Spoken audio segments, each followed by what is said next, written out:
Starting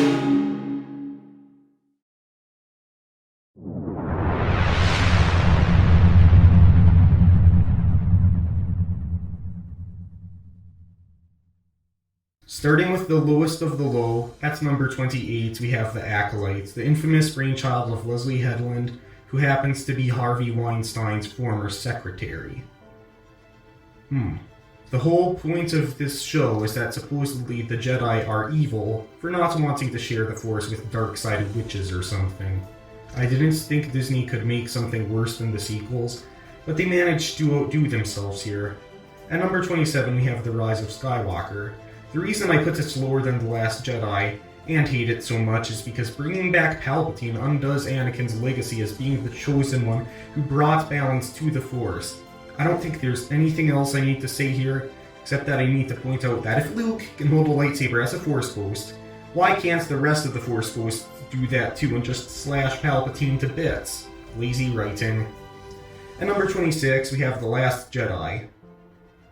It's been said a million times before by a million people, 2 million people, probably 7.5 billion people, but making Luke a cranky old hermit totally ruins his arc from the originals, and I hate how pointless Finn and Rose's side quest is. Also, in outer space, ships don't stop because they run out of fuel. Momentum should carry them. Then there's the Holdo maneuver, which begs the question as to why nobody ever tried it before. Never mind, they kind of did in Rebels, but it only destroyed one enemy ship in that show. So, I can forgive it there. At number 25, we have Obi-Wan Kenobi. Now, supposedly George Lucas, the creator of Star Wars, enjoyed this show, but I'll believe it when I hear it from him himself. The fights between Vader and Obi-Wan between trilogies is a real stretch, and Obi-Wan and Leia knowing each other at this point makes no sense, given that Leia does not mention it in A New Hope. They should just have made the awesome Kenobi trilogy they planned, instead of this slop. Oh, and Reva is annoying. They also butchered my favorite Star Wars villain, the Grand Inquisitor. At number 24, we have Star Wars Resistance. This show would actually be funny and entertaining if it wasn't a Star Wars show, and if it didn't have the shadow of the sequels looming over it. That's all I have to say about it.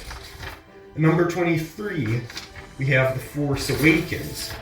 Might actually enjoy this film if it didn't reset everything, making the sacrifices of all of the rebels in the original trilogy era feel meaningless.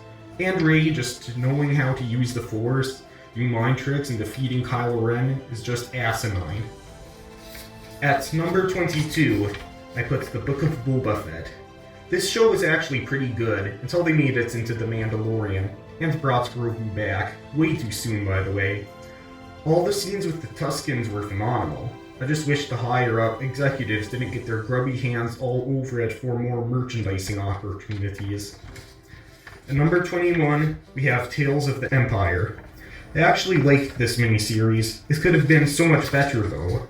Morgan should have had more motivation to join the Empire than just wanting to do so because she's mad at the losses of her past and wants to take it out on the rest of the galaxy.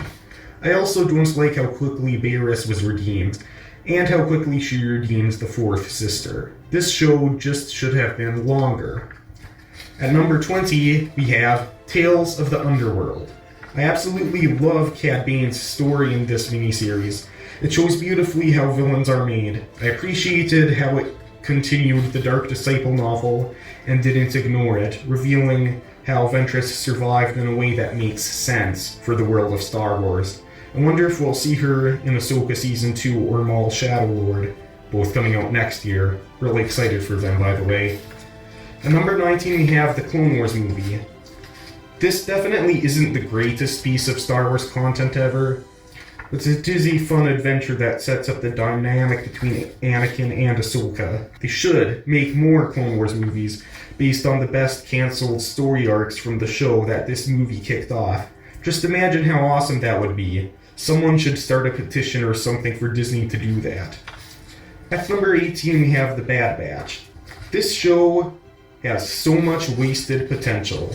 They could have brought in every clone we know and love to fight the Empire in the finale, But we didn't even have Rex there. Fortunately, this show has enough redeeming episodes between the loads of filler for it not to be lower on my list, even though overall I will say I hate it. At number 17 we have Skeleton Crew. This show was simply a nice little standalone adventure and a pleasant surprise. This was a much needed breath of fresh air after the accolades. At number 16 we have Solo. This was just checking boxes of Han Solo's backstory. Still really enjoy it. My one problem with it is that it gives Han too much of a hero's journey before the original trilogy. Maul at the end was clearly setting up for the cancelled Kenobi trilogy. Such a tragedy that it never got made. That's number 15, I put The Mandalorian. I want to put this show higher, I really do. Luke at the end of Season 2 was phenomenal. I use that word too much. The reason I can't is because Season 3 was so bad, given the fact that higher-up executives unjustly fired Gina Carano, didn't allow Boba Fett to be in the finale, and brought Grogu back too soon in a different show. At number 14, we have A New Hope. This film is the classic hero's journey. I don't find it very entertaining, but I love its simple themes of good and evil. And of course, it's the first Star Wars film and set up everything. And I'm very grateful to George Lucas for making it, and I'm sure everyone else is too. At number 13, we have the Jedi Survivor video game.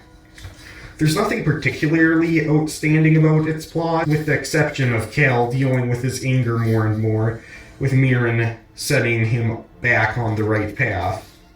Which doesn't make a lot of sense, come to think of it, because she's a Night Sister, and they are dark side users, and so shouldn't Mirren be tapping into her anger?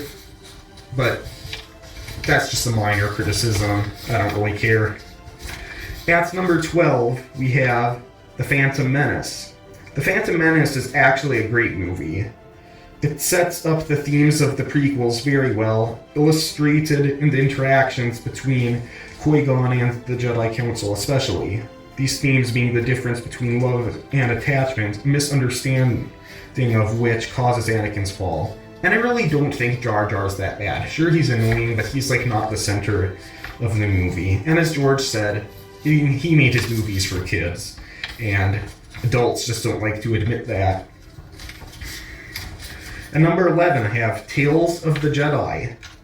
Ahsoka's episodes in this miniseries are fun, but not particularly remarkable. The real gem here is Dooku's arc, showing how pursuing justice can destroy someone when using evil in pursuit of a good. The way we see Dooku deceive himself morally as he kills Yaddle is heart-wrenching. And that's the first time we've ever seen Yaddle talk. And she's already an A tier, if not S tier character for me. At number 10, I put the Ahsoka show. This show is overhated, although it has a few legitimate criticisms, namely Sabine not being mortified by her choice to save Ezra and risk dooming the galaxy, a choice which I don't think the character, knowing her from Rebels, would have made, because at the end of Rebels, she's the one who helps Ezra sneak away from his friends who are trying to stop him to go alone to Thrawn. She's the only one. And then she just sacrifices everything just to bring her back. That's a complete 180. I don't like it. Especially that Rebels is my favorite show. But, again, nothing can be perfect. At number 9, I put the Clone Wars show. This show is great, but only every other arc pretty much is phenomenal, which is why it can't go higher on this list. What really stands out about this show is that it highlights how the Jedi Order lost itself, causing horrible consequences. Though not evil, the Jedi were misguided on their views on the relationship between attachment and love, and their roles in regards to whether they were peacekeepers or soldiers. At number 8, I put Revenge of the Sith. This is a moving study on how love can slowly turn into attachment, unnoticed, causing Anakin's fall. He literally says in the movie, "Love can't save you, Padme. Only my new powers can do that." At number 7, I put Attack of the Clones. This film shows what Anakin is becoming due to not having Qui-Gon there to train him, continuing the trend of the council confusing attachments and love. That's basically the main theme of the prequels. Like, people will say that the main theme of the prequels are political. That's really not the main theme. That's just to make the story happen.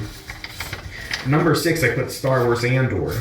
I love Andor because it is a complex character drama on how using evil for good corrupts oneself, among other things.